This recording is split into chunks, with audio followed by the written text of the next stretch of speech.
So, in very brief form, 2 STEM challenges. The first STEM challenge is the education challenges and outcomes. I'm just going to outline those very, very briefly. I'm going to spend most of my time speaking about the second, which I think is the biggest challenge, and that's the implementation and system change that we think has to happen in order to really make things change. And many of you have been devoting a lot of time to that, both in your institutions, in your associations, and so on, as have I. So again, as I talked about, just an outline, if you will. First, achieve science and math literacy for all students. Second, bring underrepresented populations to competitive proficiency. They're obviously overlapping tremendously, but I choose to put number 2 because I wanted to highlight that, because that is certainly a big challenge that many of us face, and certainly a large portion of our population faces, particularly as we're going through a large demographic shift. Third, probably as we've also seen in the PCAST report and other recent reports, enhancing interest in STEM fields. Recruit and prepare science and math teachers, not only in sufficient number, but with the disciplinary knowledge and pedagogical skills to teach to international benchmarks, such as Common Core State Standards for Math and the Next Generation Science Standards. Our next 2 speakers will be talking a lot more about that. Okay, as I said, what I really want to talk about is I want to talk about implementation and system change. And I'm just going to barely scratch the surface there, I know. But I want to talk about it in 3 sections. The first is the knowledge.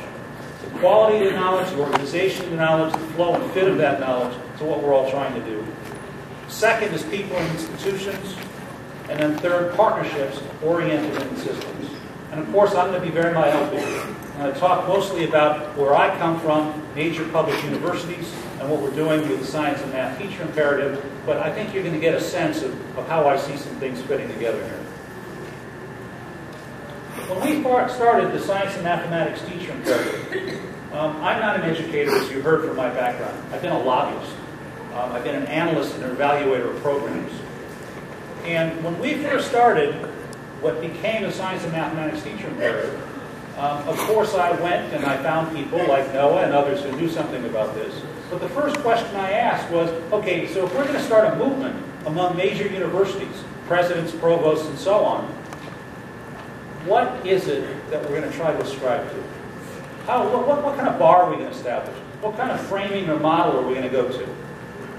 And this quote by my colleague Charles Coble, former education dean, science educator, vice president of education and partnerships of University of North Carolina System, he could not find any comprehensive source about effective programs and practices to prepare science and math teachers. I mean, there wasn't one compilation. There's been a lot of good work done. There's some fabulous programs out there. I'm sure Colorado Boulder, of course I'm always going to pick on Noah, would claim that theirs is one of the best. Some of you would probably claim the same. You Teach, of course, is a star program. But as one education dean once told me, my program's just as good as theirs, they just advertise more. And I stopped her cold when I said, how do you know? And she could not answer that. So what we tried to develop is some sort of framing tool, and this is my buddy Charles, who's 70 years old now and doesn't have to spend his time doing this, but he's so dedicated to this. He's tried to develop some sort of framework in which we're able to try to compare different science and math teacher preparation programs according to these goals. And it says 5, which means I'm missing one. So as you can see, it goes all the way from the preparation, of course it includes recruitment, support, mentoring, induction, professional development, and so on.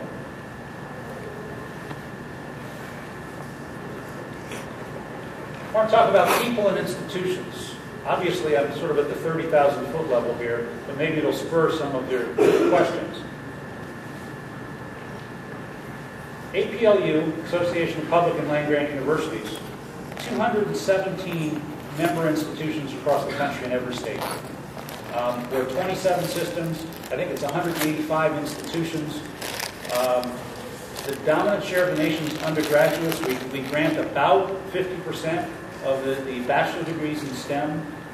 Certainly many leading education education colleges.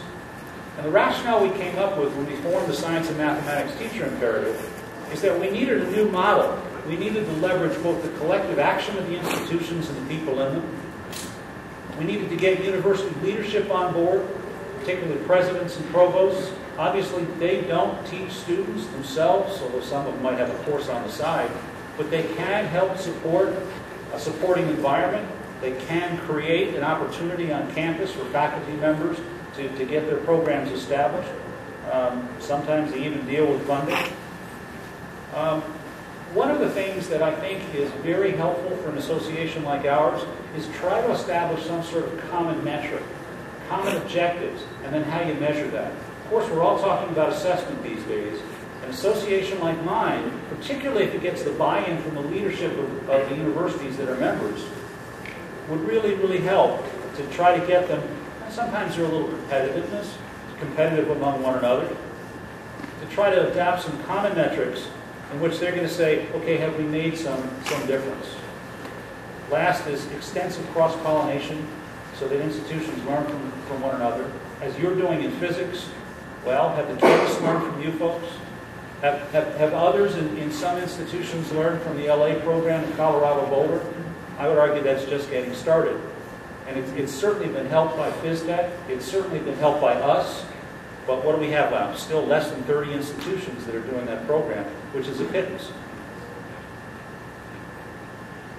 Partnerships. Partnerships across sectors. My association, my universities, have tended to be very insular. They've tended not to be very much involved with K-12. That's all changing. And it gives us huge opportunities. Many of you probably are involved with school systems. Perhaps your predecessors were not. Our universities, particularly big research universities, typically said that's not our problem. Yeah, K-12 was all screwed up, but that's not our problem. Now that's changing. So the Science and Math Teacher Imperative, our present agenda.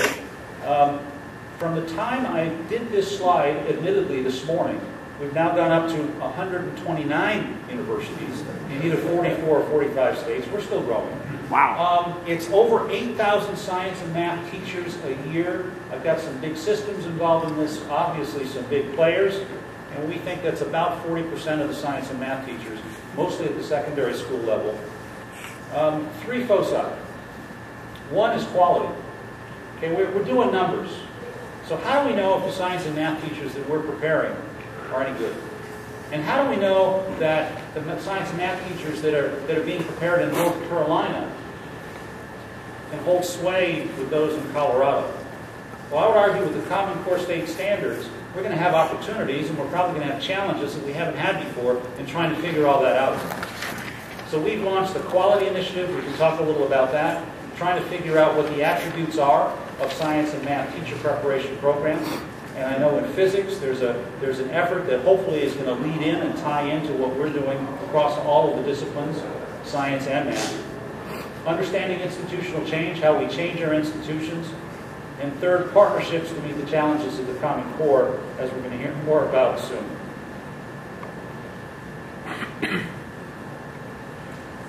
A little about partnerships. One of the things that we're forming right now, in fact, this last week we're formed within the Science and Math Teacher Imperative, is a new partnership. I'm not going to go through all this, but it's a new partnership, the Math Teacher Education Partnership, which is not completely formed yet, but I've gotten applications from institutions in 30 states. I've got something like 38 partners with 65 institutions of higher education, 65 universities, and some 75 school systems partnering with them. This started last June. A few math educators and mathematicians came to us who are members of the Science and Math Teacher Imperative, and they said, we want to use the platform that you've established across the big universities because we think we need to transform math teacher preparation, particularly at the secondary school level, to teach to the Common Core. And that's what we're forming right now. It's really incredibly glorious. It's a lot of fun. We got a little seed money from the National Science Foundation, but this is set to take off. We've got some of the leaders in the country in this. As I close right now, just a little a glimpse, if you will, not to go through these, but to maybe stimulate any questions if you're interested in even the broader context. Obviously, science framework, we're going to hear Helen talk about that, and the next generation science standards.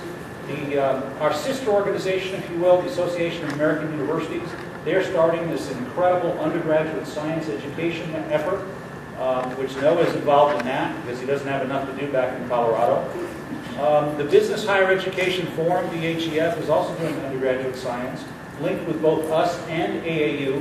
But what they bring in is they bring in a lot more industry interest, and they're working at the state level. You, of course, know PhysTech. 100K and 10. Any of you who saw the announcements of President Obama with the Science Fair today and so on, saw a little glimpse of this group that's just forming called 100K and 10. It's meant to really garner interest and enthusiasm across sectors, across the country, building in private resources as well, and trying to create maybe a little more coherence in what we're all trying to do to create science and prepare good science and math teachers. Excuse me. Change the equation. I think that was also noted in one of the press announcements today. This group formed maybe 2 years ago. It's about 120 CEOs of all private corporations. And again, it's attempting to develop a little more coherence in what they're doing with education, mostly at the K-12 level across the country. And finally, of course, there's SMTI, and that's how to contact us. You'll notice that there's a relationship here that a certain member from Boulder is also the chair of my effort these days. Thank you all very much.